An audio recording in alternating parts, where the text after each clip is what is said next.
So how can you tell when you're in a funk? One of the ways I discovered that I was in a funk was this. Let me share the story with you. What I'd done is I had eaten half a tin of tuna, and I thought, cool, I'll save the other half a tin of tuna for, later on that day or the next day. So I put that half tin of tuna in the fridge, and over a couple of days, it reached a point where I was like, I probably can't eat that tin of tuna anymore because I didn't seal it properly. I didn't put it in a sealed container. It was just, the lid was ripped off sitting in the fridge. Sounds kind of gross. I know, I get it. And then in subsequent days, the tuna didn't get any worse, but because I wasn't prepared to eat it, every time I opened the fridge, I was thinking, I need to throw out that tin of tuna. And as quickly as I thought I need to throw out that tin of tuna, I also thought, okay, I'll do that next time I come to the fridge. I just want to grab this thing I've come to the fridge for. Long story short, that went on for a couple more days, and then I threw out the tin of tuna. So no big twist to the story. But the key was this. I was in a funk because what I did is I spent way too long thinking about throwing out that tin of tuna compared to how long it took me to throw out that tin of tuna. That laziness cost me.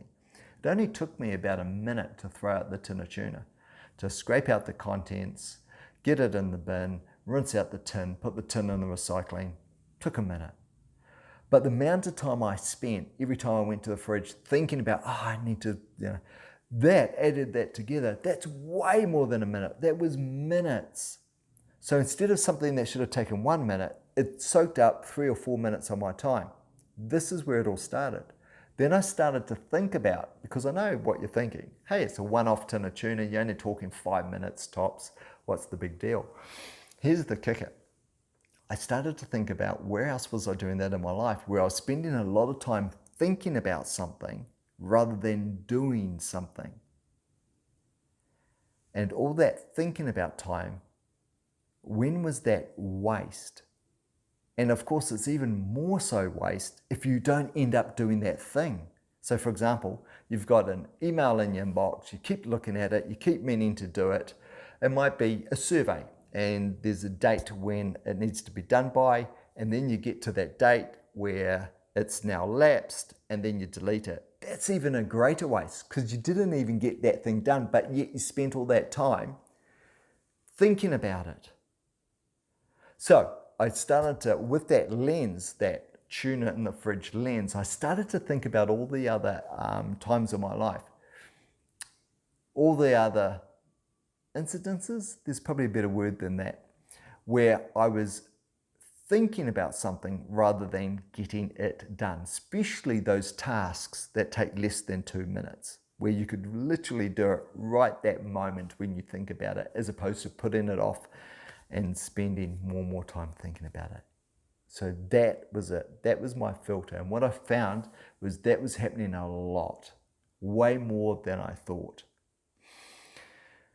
So that's when I talk about being in a funk, that's what I'm talking about. And sometimes we disguise that, or we think of it as procrastination. And procrastination's a bit different. It's delaying the starting of something. But again, in a way, we're sort of arguing semantics, because the underlying issues with the two things, the scenario I've talked about with the tuna and procrastination, is that time that just gets wasted, that gets lost. Feeling like we should be doing something, or thinking about how we're going to do something, completely overthinking about how we're going to do something, especially compared to the amount of time it actually takes to get it done. And how often have you done something and your first thought after doing it was, that was super easy. And your second thought is, why didn't I do it before now? So when I talk about being in a funk, that's what I'm talking about, getting caught in that spiral, wasted time before you do that action that you want to do. So again, going back with that lens, I was able to apply it to a lot of things, and I found I was wasting a lot of time. So then I came up with some rules. And those rules were like, if the task was less than 2 minutes, I do it now. If I see it, I do it. I don't put it off till later. So little rules like that. Now, as a heads up, I've written a book on this, not yet published. It's on its way, capturing all these types of rules. And I think it's going to prove to be relatively helpful. But I'm not here to talk about the book. What I'm here to talk about is that one element.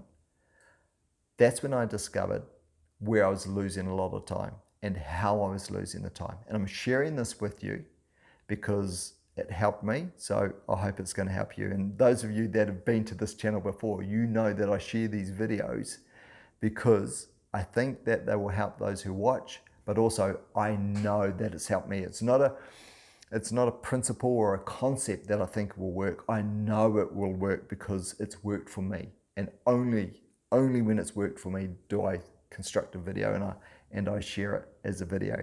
The other reason why I convert it to a video is it helps reinforce to me what I need to be doing. So if I'm telling others or sharing with others my experience, it keeps me disciplined and on point. And that's a big reason why I don't edit my videos.